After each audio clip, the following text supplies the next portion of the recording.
If President Donald Trump goes to the NATO summit in July and decides to cut back U.S. involvement in the groups, as some in the alliance believe he might, it will shake the U.S. military to its core.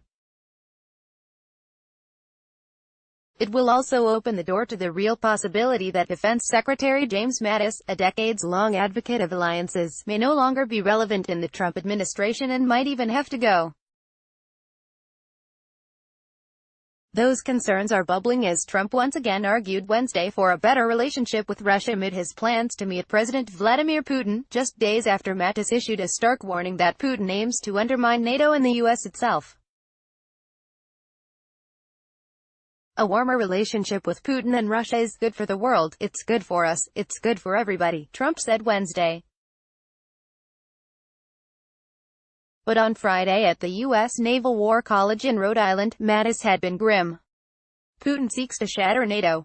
He aims to diminish the appeal of the Western democratic model and attempts to undermine America's moral authority, he said.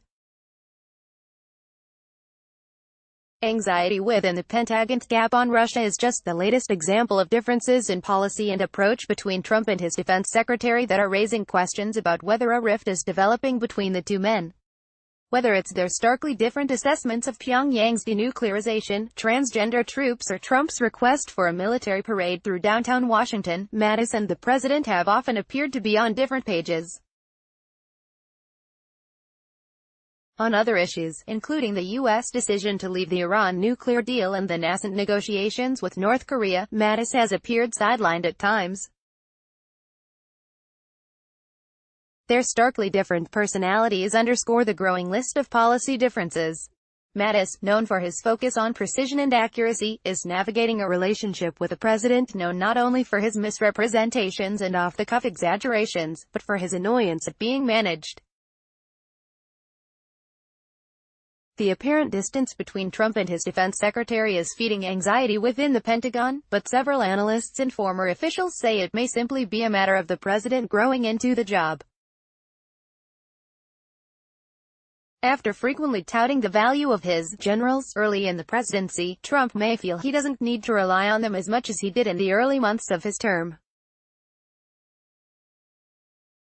I think that history is replete with examples of where there have been, shall I say, communication gaps between the White House and Pentagon, said James Clapper, the former director of national intelligence and a retired three-star Air Force general.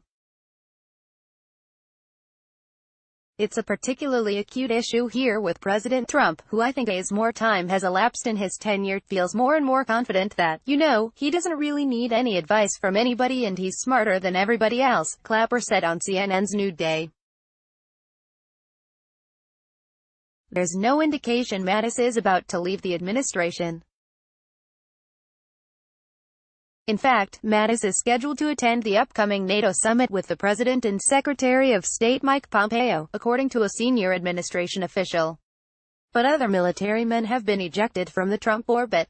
Former National Security Advisor Lt. General H.R. McMaster was pushed out, and there are a steady stream of news accounts about speculation that the White House Chief of Staff, retired Marine Corps General John Kelly, could be fired or might quit. And there is a growing list of examples where Mattis and the president differ, occasions when the president has made policy on the fly or offered assessments that don't fully reflect reality, leaving Mattis to clean up. Trump last week said North Korea was proceeding with denuclearization. They stopped everything that you would want them to stop, and they blew up sites where they test, Trump told the rally. Hours earlier, Mattis had said he wasn't aware of any progress on dismantling North Korea's nuclear program. The detailed negotiations have not begun.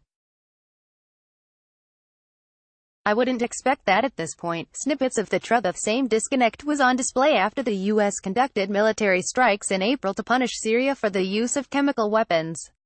While Trump wanted a sustained campaign, Mattis urged caution. Cedric Leighton, a retired Air Force intelligence officer and CNN military analyst, said Trump's comments reflect a president of the United States who has gotten very political in many respects, has been able to take certain snippets of truth and convert them to things that suit his purposes. Secretary Mattis does not operate in that way, Leighton told CNN. Secretary Mattis looks at things. Either they are true or they are not true. Some officials say Mattis' focus on precision and accuracy and his frequent need to clarify Trump's comments may aggravate the president's well-known annoyance at feeling others are handling him and trying to manage his instincts. On June 18, Trump suddenly announced he wanted to form a Space Force as a new, sixth branch of the military. Mattis was well aware of the proposal, but had never made a public statement of strong support about it. After the president spoke, Mattis said it would take a while, with legislation and then congressional approval required. James Mattis, U.S. Secretary of Defense, speaks during the IISS Shangri-La Dialogue Asia Security Summit in Singapore, on Saturday, June 2, 2018. Mattis blasted China's deployment of military assets in the South China Sea, expanding the Trump administration's criticism of the country amid a continued dispute over trade. Photographer Paul Miller, Bloomberg via Getty Images. Mattis has also had to find ways to support Trump's more out-of-the-blue ideas, such as a military parade in Washington. Technically, the Pentagon is still planning for it, but several defense officials say it's very much on the back burner for now. Pentagon concerns include the cost of a parade and the manpower required when the military is already stretched thin. On other issues, Mattis appears to have been at least partially sidelined from the president's decision-making process. Perhaps the most significant example was Trump's unexpected effort to stop transgender persons from being in the military. Mattis once again stepped in and said it would have to be studied, and any final decision would await expected court rulings. Mattis had told Congress he thought the Iran nuclear agreement was worth keeping at least for now. It's never been entirely clear how much in advance he knew Trump would opt out of the international pact. Similarly, several officials privately say Mattis did not know well in advance of Trump's decision to suspend military exercises with South Korea as a concession to North Korea after the June 12 summit with Kim Jong-un. Secretary Mattis has to be very careful to read the signs, as much as he can, as to whether or not the president feels comfortable or continues to feel comfortable with his tutelage of the Pentagon, Layton said. Clapper said that he didn't think Mattis' patience would be infinite. Even he, as dedicated as he is to this country and particularly to the men and women of the armed forces that he leads, even he would at some point I think would have a tipping point if he's completely cut out of things, Clapper said. Correction, this story has been updated to correct James Clapper's rank as a retired Air Force general.